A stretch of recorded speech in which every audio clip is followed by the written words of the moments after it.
कहते हैं कि समय बीता, मां ने रुको की विनती फरियाद भी सुन ली। रुको के यहाँ पर भी पुत्र का जन्म हो गया। रुको अपने पुत्र के मुंह में इस प्रकार से खो गई कि पुत्र 4 से 5 वर्ष का हो गया, लेकिन रुको अपने पुत्र के मुंह में खोकर मां को दिया वचन भूल गई। ये मां जब देने पर आती तो ढेरों के ढेर देती, लेकिन जब लेने पर आती तो बदन से चमड़ी तक उधेड़ लेती है। मां ने अपने अंगरक्षक बाबा लंगरवीर को आदेश दिया कि जाओ जाकर रुको को याद दिलाकर आओ। उसने अपना वचन अभी तक पूरा नहीं किया। बाबा लंगरवीर रुको के घर गए, जाकर अपनी छवि अपनी छाया रुको के बच्चे के शरीर पर डाल दिए, जिससे रुको के बच्चे के शरीर पर छोटे छोटे दाने निकल गए, जिन्हें आप और हम इस महामारी का नाम दे दिया करते हैं। और जो कष्ट ये मां देती है तो उनका निवारण भी यही मां करती है। किसी वैद्य हकीम किसी डॉक्टर के पास इस मां के दिए कष्ट का निवारण नहीं है। अपने पुत्र की पीड़ा छटपटाहट देखे नहीं गई। सभी वैद्य हकीमों को दिखाया, किसी की औषधि का उसके पुत्रों को लाभ नहीं हुआ। थक हार कर तारा के पास पहुंचे, अपने पुत्र की हालत के विषय बताया। समझ गई तारा, कहती है तारा, ना तो तेरे पुत्रों को रोग हुआ ना किसी के नजर लगी है, तो इस महामारी का प्रकोप है, तूने मुझसे कोई भूल की है। कहते हैं कि जब वो मां का नाम सामने आया तो अपनी भूल भी याद आ गई। हाथ पे जोड़कर प्रार्थना निवेदन करने लगी, आपने मुझे मां के सच्चे पद का मार्ग दिखाया। मैंने मां से मन्नत मांगी, मां ने तो मेरे मन की मुराद को पूरा कर दिया, लेकिन मैंने अपना वचन अभी तक पूरा नहीं किया। और आपने मुझे मां के सच्चे पंथ का मार्ग दिखाया, तो मेरे वचन से मुक्ति का मार्ग भी दिखाओ। वो जो डला आपने बांधे हैं, ये क्यों बंधे हैं, ये उसका वर्णन अब इस पंथ में आ रहा है। कहती है तारा, अगर तू अपने वचन से मुक्त होना चाहते, घर जाकर कोरे कपड़े के अंदर चावल हल्दी केसर के रंग में रंग कर उसके अंदर कुछ मोक्ष डालकर, यानी एक दक्षिणा, उसके एक डल बना, ब्राह्मण के पास जा और उनसे प्रार्थना निवेदन करना, तुम्हारे डल स्वीकार करे और तुम्हारे घर पर मां के नाम की पावन जोत जगाकर तुम्हें तुम्हारे वचन से मुक्त कराए। ये जो जागरण पंथ के सबसे पहले डल है, ये रुको ने बांधे हैं। और इसलिए जागरण पंथ में जहां पर भी भगवती के नाम का हम लोग जागरण करते हैं, तो वहां जो परिवार मां की पावन जोत अपने घर के आंगन में जगवा रहा है, उससे ये डल बंधवाए जाते हैं, क्योंकि जागरण पंथ का नियम है। कहते हैं कि डल लेकर के ब्राह्मण के पास पहुंची, लेकिन ब्राह्मण जाति पात का भेदभाव करके डल स्वीकार नहीं किए। कहते तारा तेरे डल स्वीकार कर लेके हमें भी तेरे घर जाने में कोई आपत्ति नहीं। निराश होकर लौटी तारा के पास पहुंची, ब्राह्मण की बात बताई। कहती है तारा कि ब्राह्मण ने अगर तेरे डल स्वीकार नहीं किया तो क्या हुआ, मंदिर के प्रधान होने के नाते तेरे डल मैं स्वीकार करती हूँ। वचन देती हूँ, आने वाली अष्टमी के रोज तेरे घर पर मां के नाम की पावन जोत जगाकर तुझे तेरे वचन से मुक्त कराऊंगी। दोनों बहनों की बात को नगर का नाई से नाई चुप करके सुन रहा, बड़ा चतुर बड़ा बुद्धिमान। राजा के कान तक किस प्रकार से इस बात को पहुंचाऊं, योजना बनाने लगा। महलों में पहुंच गया राजा की हजामत बनाने के लिए। गंदे पानी की उंगली राजा के मुख से छुआ दी। क्रोधित हो गया राजा, दोनों हाथ जोड़कर खड़ा हो गया। क्यों? जिस अवसर की तलाश में अवसर मिल गया। कहता महाराज, ये गंदे पानी की उंगली आपके मुख से छू गई, मान भ्रष्ट हो गया आपका। आने वाली अष्टमी के रोज रानी तारा रुको के घर जाएगी, मांस वधीरा का प्रसाद खाएगी। क्या तब आपका ईमान भ्रष्ट नहीं होगा? और महाराज, मेरे मुख से निकला एक वचन झूठा निकले तो नगर के बीचों बीच सूली पे टंगवा देना। सोचने पर विवश हो गया राजा। अष्टमी का रोज आ गया, कड़ा पैरा लगवा दिया, भीतर जाने बाहर आने पर सख्त पाबंदी लगवा दी। हल काटने के बहाने अंगुली का चीरा लगवा दिया, नमक और मिर्च की पट्टी बंधवा दी कि अंगुली में पीड़ा बढ़ती जाएगी और नींद नहीं आएगी। और जब नींद नहीं आएगी तो तारा भी महलों से बाहर। सुबह से शाम हुई, शाम से रात होने को आई। तारा ने मां से फरियाद की, मां की मेहर हुई।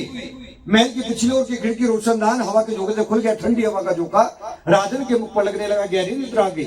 उसी समय खुले रोशनदान से अपनी साड़ी का पल्लू बांध महलों से बाहर निकल गई तारा और रुको के घर जा पहुंची। इधर तारा रुको के घर पहुंची, उधर महलों में राजन की आंख खुल गई। तारा को महलों में न पाकर क्रोधित हुए राजा हाथ में तलवार उठाई। जिस मार्ग से तारा गई उसी मार्ग से राजन भी आगे बढ़ चले। रास्ते में तो चोर दिखाई दिए। चोरों से तारा के विषय में पूछा तो उन्होंने बता दिया, इधर से सोने का बादल गुजरा, हमने पकड़ने का प्रयत्न किया लेकिन हमारे हाथ से छूटकर भाग गई। चोरों की बताई दिशा में राजन भी आगे बढ़ चले। रुको के घर के सभी पहुंच गए। रुको के घर महामाई के नाम की पावन जोत का प्रकाश हुआ। ये सबसे पहली जोत रुको के घर के आंगन में जगी है, इस तरह खुले में। नहीं तो उससे पहले वामपंथी जागरण होते थे, जो बंद कमरों के भीतर, बंद मंदिरों के भीतर होते थे। तो तभी से इस तरह से खुले में जागरण करने की प्रथा चली आ रही है। ये सबसे पहली पावन जोत खुले में अगर जगी है तो रुको के घर के आंगन में जगी है। क्योंकि रुको ने मन्नत मांगी थी कि माँ अगर तुमने मेरे मन की मुराद को पूरा कर दिया तो आपके नाम के पावन ज्योत का प्रकाश अपने घर के आंगन में करवाऊंगी। तो माँ ने मन की मुराद को पूरा किया, इसलिए रुको ने अपने घर के आंगन में माँ की ज्योत जगाई। कह दो सच्चे दरबार की। ये जो पंचमेवे के प्रसाद का भोग माँ को लगता है, ये क्यों लगता है, इसका वर्णन अब इस कथा में आ रहा है कि बोटी बोटी करके बकरा जो प्रसाद बनाया सी, बकर सुनहरी लाला के थाल देवी चो सजाया सी। पहले पहल जा तारा ने मेरी माई नु भोग लाया है कि काली रूप धरा महारानी आप भोग लाया है। कहते हैं कि माँ को मांस और मदिरा के प्रसाद का भोग लगा। सबसे पहला भोग माँ को लगा, प्रसाद तारा को दिया। तारा ने प्रसाद को अपनी झोली में ले लिया, चखा नहीं उसको। कहती है रुको कि आपने प्रसाद को चखा नहीं। कहती है जो प्रसाद अपनी झोली में लिया ये अपने राजा के लिए लिया है, मेरा प्रसाद तो मुझे अब दो। प्रसाद को लिया, ग्रहण किया। सारे दृश्य को राजा वृक्ष के पीछे से चुप करके देख रहा है कि गुस्से दे विचारा देने साणी सिर तो लाइए, झट प्रचंड हो माद कमारी कला जीव दिखाई है। जिस समय क्रोध के आवेश में तारा के आंचल को झपट्टा मारकर राजन ने खोल करके देखा तो हैरान रह गया। क्यों? जो मांस मदिरा का प्रसाद था 5 प्रकार के मेवों में बदल गया। किस प्रकार? लहू सी केसर रोड़ी बढ़िया मांस कड़ाहा बंगूर होया, हड्डियां बन गई ने फूल मखाना और बढ़िया जो दस्तूर होया। हड्डियों के फूल मखाने बन गए, मांस के तेज में छुआरे, जो मदिरा थी वो केसर हो गई। 5 प्रकार के मेवों में प्रसाद बदल गया, जिसे हम बाटे का प्रसाद, पंचमेवे का प्रसाद कहते हैं। इसलिए पंचमेवे का भोग माँ को लगता है, क्योंकि माँ अब वैष्णवी हो चुकी है। क्या तो सच्चे दरबार की।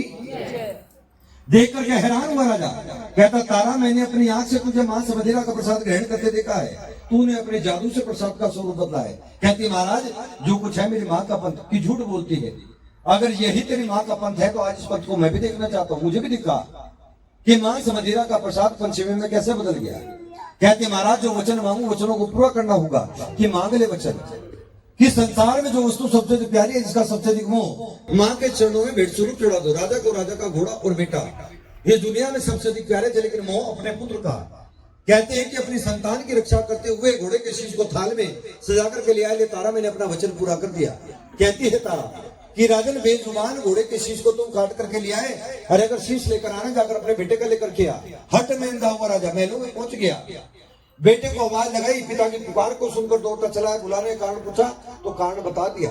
सुनते ही नतमस्तक हो गया। बेटे के शीश को भी थाल में सजा कर ले आए। ले तारा मैंने अपना वचन पूरा कर दिया। कि तारा ने कहा कि राजन दोनों के शरीर के छोटे छोटे टुकड़े कर प्रसाद बनाने के लिए चूल्हे पर चढ़ा दो। कहते हैं कि तारा ने अपना वो वचन भी पूरा कर दिया कि चूल्हे के भीतर लकड़ी लगाने को हुई। तारा हाथ पकड़ लेके आज इस चूल्हे के भीतर लकड़ी जले ना, गोसा गम की जोत जगा करके दिखाकर तेरी महामाई के अंदर शक्ति है। तो कहते हैं कि माँ ज्वाला को याद किया कि जागो माँ ज्वाला जागो प्रतिपाला। राजा ने तेरी शक्ति को लगा माँ, उस चूल्हे के भीतर अगम की जोत जग गई। ज्वाला इतनी बढ़ गई कि महलों में ज्वाला ही ज्वाला हो गई। प्रसाद बनकर के तैयार हो गया। कि तारा कही राजा से भक्तों कि थाल 5 ले आयो जी, और बढ़िया प्रसाद रानी तारा 5 थाल कराया जी। तारा ने प्रसाद को 5 थालों के अंदर विभाजित करवा दिया। हमने ये 5 दोने मंगवाए हैं। उन 5 थालों का एक स्वरूप। अब उन 5 थालों का किया क्या कि पहला थाल उठाओ राजा मेरी माई नो भोग लाओ। कि राजन प्रसाद का पहला थाल उठा करके माँ को भोग लगाइए। कि राजन ने ऐसा ही किया। पहले पहल जा राजा ने मेरी माई नो भोग लाया है। दूजा थाल दिया तारा नो, तीजा आप खाया है, दूसरा तारा को दे दिया, तीसरा स्वयं ले लिया। पहली डली राजा जीवदा मन में करत विचार। प्रसाद का पहला निवाला उठाया तो मन में विचार किया आज कैसे वक्त कैसी घड़ी आ गई। जिस बेटे जिस घोड़े को पाल पोस के तरफ रखा आज उनका मांस मुझे खाना पड़ रहा है। दूसरा निवाला उठाया, बेटे की उंगली हाथ में आ गई, रोने लगा राजा। कहती है तारा कि राजन आंखों के आंसुओं को पोंछ ले, मेरी माँ के नाम के पद को देखना है ना। तो ये चौथा थाल उठा, अस्तबल में जा और इस प्रसाद का भोग जाकर अपने घोड़े को लगा करके आ। कहता तारा मेरा मन बड़ा दुखी है, मजाक मत कर। जिस बेटे जिस घोड़े को अपने हाथ से काटकर छोटे छोटे टुकड़े कर दिए, प्रसाद बना दिया, भोग लगा दिया, खुद भी ग्रहण कर लिया, उसी घोड़े को इस प्रसाद का भोग लगाने कह रही तारा। कहती महाराज अगर मेरी माँ के पद को देखना है तो चौथा थाल उठाओ। चौथा थाल उठाया, अस्तबल में पहुंच गया। जाकर देखा तो बड़ा हैरान हुआ। जिस स्थान पर घोड़ा बंधा हुआ करता, जो का तो ही नहीं नाता हुआ घास खा रहा, लेकिन अपनी आंखों पे विश्वास नहीं हुआ। घोड़े के ऊपर हाथ फेंक करके देख लिया, फिर भी मन को तसल्ली नहीं हुई। तारा की प्रसाद वाली बात याद आ गई। प्रसाद के थाल को उघेड़ करके देखा, चने का प्रसाद, घोड़े को भोग लगाया। आ गया तारा के पास के तारा, जान गया हूं मां का पन सच्चा है। जिस प्रकार मां ने मेरा घोड़ा लौटा दिया, उसी प्रकार मां से प्रार्थना कर मेरा बेटा भी मुझे वापस दिलवा दे। कहती है तारा के राजन, ये 5वां थाल उठाइए, महलों में जाइए, प्रसाद का भोग अपने बेटे को लगा करके आइए। महलों में पहुंच गया, बेटे को आवाज लगाई तो दौड़ता चला है, लाड़ प्यार किया। पूछने कहां चला गया था? कहता पिताश्री, जिस समय आपने मुझ पर तलवार से वार किया, आपकी आंख पे पट्टी बंधी थी, मां ने मेरा हाथ पकड़ कर खींच लिया, आपका वार तो खाली गया। तब से मां की गोदी में झूला झूलते झूलते मेरी आंख लग गई, नींद आ गई। आपने मुझे पुकारा तो आपकी आवाज सुनकर मेरी आंख खुल गई, मैं दौड़ते आपके पास चला आया। हलवे का प्रसाद बेटे को भोग लगा, इसलिए चने और हलवे का भोग मां को लगाते हैं। आ गया तारा के पास के तारा, आज जो तूने जीवन का सबसे बड़ा ज्ञान मुझे दिया, इस नाते तू मेरी गुरु हो गई। आज अगर तू मेरी पत्नी ना होती तो चरण भी स्पर्श कर लेता। मांग ले, क्या मांगना चाहती है? कहती महाराज, आपकी पत्नी, आपके अर्धांगिनी होने के नाते जो कुछ आपका है उस पर पूर्ण अधिकार मेरा भी है, लेकिन फिर भी अगर मुझे कुछ देना चाहते हो, किसानों के कर्तव्य को माफ कर दो, नगर के बीचों बीच सुंदर से भवन का निर्माण करवा दो, सभी को एक समान रूप से पूजा अर्चना करने का अधिकार दे दो। कि राजा ने ऐसा ही किया, खुद भी अपना राजपाट त्याग करके जोगी सन्यासी हुए राजा मां के चरणों में लीन हो गए। राजा आप कह दो सच्चे दरबार की। आइएगा, आप सभी भक्तों को लख लख बधाई। इस पंथ को यहीं पर विराम देते हैं। कोई भी कथा कभी समाप्त नहीं होती, विराम दिया जाता है। आपका जगन यहाँ निर्विघ्न संपन्न हुआ है। यहीं पर मां वैष्णो धाम की तीनों पिंडियों के दर्शन होते हैं। इन तीनों पिंडियों के नाम का एक जयकारा जय हो। सारी संगत अपने दोनों हाथ ऊंचे करके लगाएंगे। बोलिए महालक्ष्मी की, मां सरस्वती की, मां कालका की, सच्चे दरबार की। वो तेरा यज्ञ संपूर्ण हो गया, तेरा यज्ञ संपूर्ण हो गया। तेनू यश वाला तिलक लगा दिया, मैं यश वाला तिलक लगा दिया। वो तेनू ब्रह्मा ते विष्णु माध्याव दे, तेनू ब्रह्मा ते विष्णु माध्याव दे। और धियावे भोलानाथ जी, और धियावे भोलानाथ जी। वो तेरे दर पे मनोबती बाज दी, और बजे खड़ी ताल जी, और बजे खड़ी ताल जी। तेरा यज्ञ संपूर्ण हो गया। हो वीरा वीरा वीरा वे माए दिया लंगर वीरा, वीरा वीरा वीरा वे माए दिया लंगर वीरा। जब जब पीड़ पड़ी भक्तन पे, तब तब पर्वत चीरा वे माए दिया लंगर वीरा, वीरा वीरा वीरा वीरा वे माए दिया लंगर वीरा। मदिरा पी के ठुमक चले भैरो बाबा, मदिरा पी के ठुमक चले भैरो बाबा। सांझ पड़ती धूल उड़ती लो बाबा जी आए। काली के घर काला जन्मा महा, ओ भोली माँ के काली के घर काला जन्मा। नाम पढ़ो भैरो बाबा, मदिरा पी के ठुमक चले भैरो बाबा, मदिरा पी के ठुमक चले भैरो बाबा।